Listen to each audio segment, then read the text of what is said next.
Ano po ako, first year po ako dati. Kaso po nung first year po ako yung medyo nagkasakit po ako ng stress, ganun po. Ano po kasi nakakaranas po ako ng anxiety. Parang nakaranas po ako taon-taon, ganun po. Dahil po sa hirap ng buhay, tas maraming problema. Yung parang naisip ko din po yung mga sa budget, ganun. Tas doon po sa pag-aral ko din po yung kulang sa financial. Tas yung sitwasyon ng magulang ko po, yung mama ko, yung na may sakit po sila ngayon. Nararamdaman ko yung hindi ko matulungan yung mga anak ko. Yung dating ginagawa ko noon, hindi ko na magawa ngayon. So ayun mga kababayan, mga kabarangay, isa na naman pong followers natin ang nag-send ng video sa Team Daddy Frankie. Sila po ay nag-upload ng video at ginamit ang hashtag Daddy Frankie. Kaya naman mabilis naming natunton, nakuha yung kanilang location. At bago tayo magpatuloy mga kababayan, shout out muna natin ang nag-hashtag sa atin from Israel, si Risa Peralta. Kabayan Risa Peralta, kung sakali mapanood mo yung video ito, nagpapasalamat kami. Kaisa ka sa Team Daddy Frankie para ilapit yung mga kababayan natin.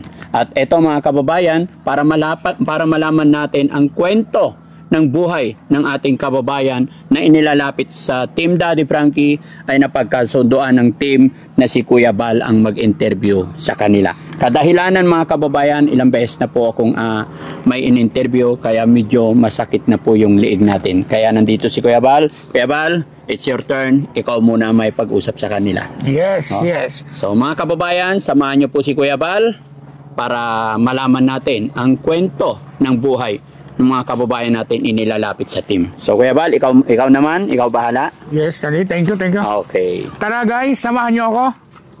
Hi, Nay. Ayan, kumusta po? Magandang hapon po. Nakiupo na rin po ako, Nay, no? Kumusta po? Ano po pangalan niyo pala? Priscilla Priscilla de Los Santos. de Luzon. Ano po nangyari sa inyo, Nay? May makaakar. Ha? Ano po? Tagalog? Hindi ako makalakad. Ano po yun nung na-stroke po? Hindi ako na-stroke. Yung sabi nila, yung pasma sa ulat. Pasma sa ulan? Bakit sa probinsya po ba talaga gano'n? Yung asawa po natin ay? Nagtatrabaho. Saan po? Contraction. Ilang taon na po pala kayo? 38. Bata pa. Si tatay po? 54. 54. Ay, 54, 56 yata. Mga ilang taon na po yan na ganyan? Noon, pandemic niya eh. Anong pandemic pa po nag-start? Oh. Tapos, yun, so, ilan po yung anak nyo po? 6. 6. So, sila po yung... Silang nag-aalaga, hindi na sila nag-aaral. Dahil po sa alagain po kayo, tapos nagtatrabaho po si mister. Oh. So, nasa po yung 4 nyo pong anak? Nandyan, yung isa nasa Manila. May ano na po, may pamilya na? Hindi. Nagtatrabaho doon yung kapatid ko. Sa kapatid nyo po? Oh. So, bali, asan po yung panganay? Yan o, panganay. So maliliit pa po yung ano. So ito po, yung isa, ilang taon na po? Pangalawa po? 14, magpi-15 yun. So yung iba po yung pong anak, wala po dito, nandun sa ano, sa Manila? Yung isa lang. Yung isa lang, yung maliit pa? Hindi, 14. Yung 14, nakala ko po ito yung 14. So nasaan po yung iba? Nandito po, kasama niyo po? Dyan, naglalaro. Mga ilang taon na po yun? Mga grade 6, grade 4, grade 2. So kaya in-stop na po nila yung pag-aaral po nila dahil po sa yung maalagaan po kayo, tapos kasi yung kulang po ng expenses po, ganun po ba? Kulang sa ano. Bakit po parang malungkot ka na? Bakit parang hinang-hina ka po na eh? Masakit yung katawan. Sinubukan nyo na po bang magpa-check up? Sali muli ng pa-check up. ang kukulang labat sa financial. Ano po? Tagalog po na. Nasubukan ko nang nagpa-check up. Opo. So ito po sila yung, so kayo naman Day, ikaw, ano pong pangalan mo? Jennifer po. So yung kapatid mo, yung panganay po, di ba? Opo. Ano pong excuse po. Lapit po ako dito. Jennifer, ilang taon ka na? 18 po. Kayo po, ate? Ano po, 20 po. 20. So parehas na kayo hindi nag-aaral? Opo. Ano naman po yung matapos niyo? Ano po, grade 11 lang po. 11. Ikaw po? Ano po, senior high school. Sayang naman Pwede naman yun siguro yung magpa-part-time tapos habang pinagpapatuloy ang pag-aaral. At hindi naman po ata yung araw-araw pumasok. Tapos salitan sa pag-aalaga sa nanay. Napacheck up yun na po ba yung nanay niyo minsan? Ano po nagpa-check up na din po sila. Kaso ano po yung parang kulang sa financial. Hindi ba kayo nalulungkot na yung iba nakakapasok? Tapos kayo? Ano po, minsan din po nalulungkot din po. Siyempre po yung may pangarap ako gano'n. So nanghihinayang ganun dahil sa pwede naman siguro na yung isa sa inyo magbabantay tapos o kaya tatrabaho yung isa kasi hindi naman ata masyadong alagayin si nanay. Ano po, hindi din po. Sakto lang po pag ihi po sila gano'n tas pagkakain gano'n. So si tatay lang yung nagtatrabaho. Ano po yung trabaho ni tatay? Ano po, construction po sila. Saan po yan? Dito lang po na lugar o sa ibang lugar? Ano po, dito lang din po. So, okay naman yung yung tita na naman, nakakaraos naman? Ano po yung parang, kulang pa din po kasi paminsan po, kulang po yung budget ng mga kapatid ko, ganun po. Tas, yung binabaon lang po nila mga 10 pesos, 5 kan. Ano po ba yung ng sakit ni nanay mo talaga yung ano bang yung findings ng doktor yung di po ba na-check up na po siya? Ano po ata yung pasma po ata? Pasma? Bakit ano ba yung trabaho ni nanay dati? Dati po kasi nag-work po sila dyan po sa Manson tapos Manson po, sa Manson po. Tapos, Manson. Nagwawalis po tapos pagdating po nila sa bahay, gano'n. Naliligo po sila agad. So, maghapon nagtatrabaho tapos maghapon po. Pag-uwi dito, tapos naliligo. Tapos naglilinis pa po sila. Pag minsan. Yung all around? Tapos ako, first year po ako dati. Kaso po nung first year po ako yung medyo nagkasakit po ako ng stress, ganun po. Tapos nung nagpag-isipan ko po mag-stop. Kasi po baka hindi ko po kayanin makagraduate. Tapos nung nag-stop na po ako, pumasok po ako sa bayan po. Na yung trabaho ko po doon yung nagtitinda po. Kaso medyo hindi ko pa po kaya magtrabaho. Tas next po sa Manila, nagtrabaho din po ako. Tas nung nagtrabaho po ako doon, hindi ko pa po talaga kaya magtrabaho. Tapos yun po, ngayon, nag-stop pa po ako magtrabaho. Tas nag-i-stay po ako dito sa bahay po namin. Inaalagaan ko po yung mama ko. Tapos ako po yung naglilinis sa bahay, ganun po. Pero ngayon po parang gusto ko na din po magpatuloy ng pag-aaral. Kaso po yung kulang po sa budget. Ganun. Tas hindi po kaya ng papa ko na yung financial. Kasi po yung construction lang po yung work po nila. So paano mo naman nasasabi na hindi mo kaya magtrabaho? Po kasi nakakaranas po ako ng anxiety. Parang nakaranas po ako taon-taon. Ganun po. Dahil po sa hirap ng buhay, tas maraming problema. Yung parang naisip ko din po yung mga sa budget, ganun. Tas doon po sa pag-aral ko din po, yung kulang sa financial. Tas yung sitwasyon ng magulang ko po, yung mama ko, yung na may sakit po sila ngayon. Ganun po. Mo naman na lalaban, di ba every year, tapos inaatake ka ng anxiety. Paano mo naman nalalabanan yung sakit na yun? Ano po yung nalalabanan ko po yung sakit ko sa pamagitan po ng faith ko po. Faith kay God. Faith ko po kay God.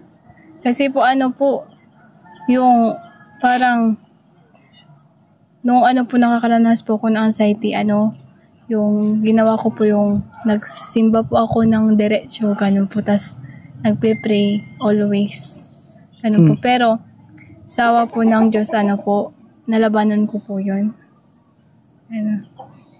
So, inaalala mo talaga lagi yung nanay mo na walang mag-aalaga. Oh. So, yun talaga yung since lockdown pa yun, yung nagkaganyan si mama mo. Opo, lockdown po. So, ilang years na yun, doon kayo agad-agad nag-stop ng pag-aaral? Or tinapos yung muna yung... Tinapos ko pa po yung senior high school. Tapos ganun din yung kapatid mo? Opo. Yung kapatid ko po, grade 11 po. So, isang na lang, tapos makakagraduate na siya. So, ano naman ang plano ng tatay nyo? Tapos, ganun. Kaya ko nga po, balak ko po mag-aral ulit kasi po, para siyempre po mali pa po yung mga kapatid ko. Yun nga, kasi ikaw yung panganay, So, dahil siyempre, yung masakit yun siyempre para sa yung dalawa, yung bigla kayong na-stop sa pag-aaral.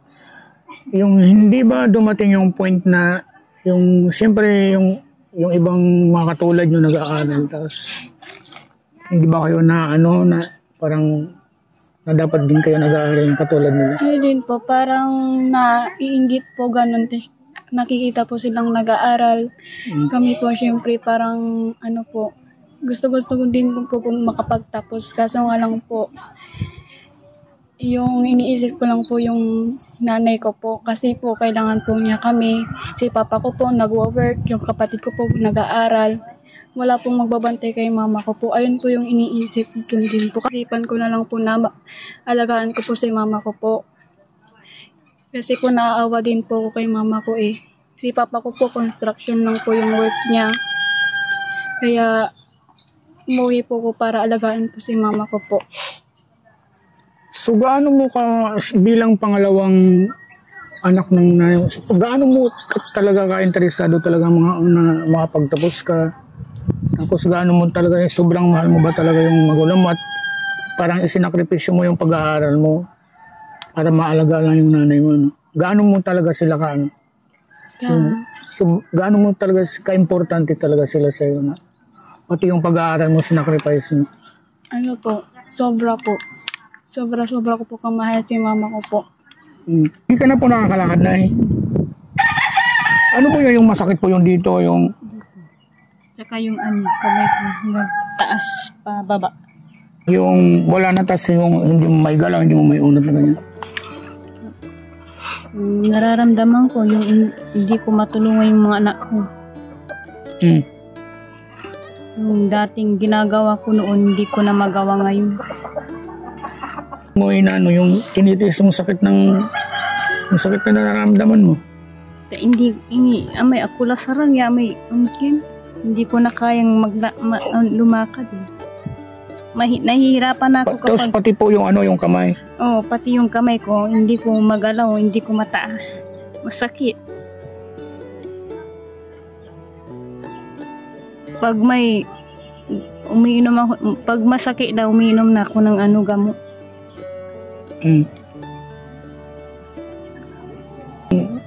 Nanay mo, sasamahan mo magpa-check up kasi yun talaga yung importante. Ano po yung masasabi mo doon sa mga concerned citizen po na lumapit po sa amin? Maraming salamat po sa pagtulong po sa amin. Tsaka po maraming salamat sa Diyos.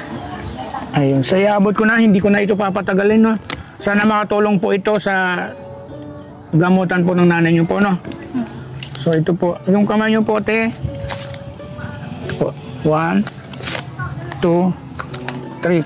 Ayan po. Sana po dahil makatulong po yan sa pampapabili na po ng gamot o kaya sa pambabaon po ng mga kapatid mo sa makabili po ng bigas. So inaasahan nyo po ba na may blessing pong darating po ngayong araw na ito sa inyo? Hindi po. Ano po yung masasabi nyo po kay Daddy Frankie po na nagpaabot po ng... Maraming salamat po sa tulong po na binigay po sa amin ni Daddy Frankie po. Kayo na, ayun, so meron pong pinabot si Daddy Frankie po sa inyo na konting tulong po. Konting tulong pinansyal para po makabili po kayo ng gamot sa kayong kaya bigas. Ayan, ano po yung masasabi nyo po kay Daddy Frankie? Salamat. Maraming salamat sa binigay nila po kahit konting tulong po. Maraming salamat po. Ayan mga besh, no, mga kababayan, mga kabarangay. So natapos na po natin yung problema po kay nanay. At least kahit paano po may naibigay po yung team Daddy Frankie na konting tulong. Ayan, kasi nakikita naman po natin yung problema ni nanay, no, na isang taon na po siyang hindi nakakalakad. Tapos yung mga anak niya ng dalawa na mga dalaga hindi na nakapag-aral. Mas pinili po nilang alagaan yung kanilang nanay. Ganun po nila kamalaw kaya ang kanilang mga nanay. Kaya yung mga anak po dyan na hindi po nagmamahal sa kanilang magulang, pagkakataon nyo na po bago po mahuli ang lahat. Ayan. So maraming salamat po sa lahat po ng mga viewers at saka supporters na sumusuporta po kay Daddy Frankie. Siyempre sa buong team. Thank you so much. Saan man po kayo sa buong mundo. Ayan, lahat po. Pati po yung mga OFW, thank you so much. Saka yung mga waiting po dyan sa premiere, maraming salamat po sa inyo. Siyempre ako po si Kuya Val, ang nag-iisang reyna ng team Daddy Frankie. Thank you so much.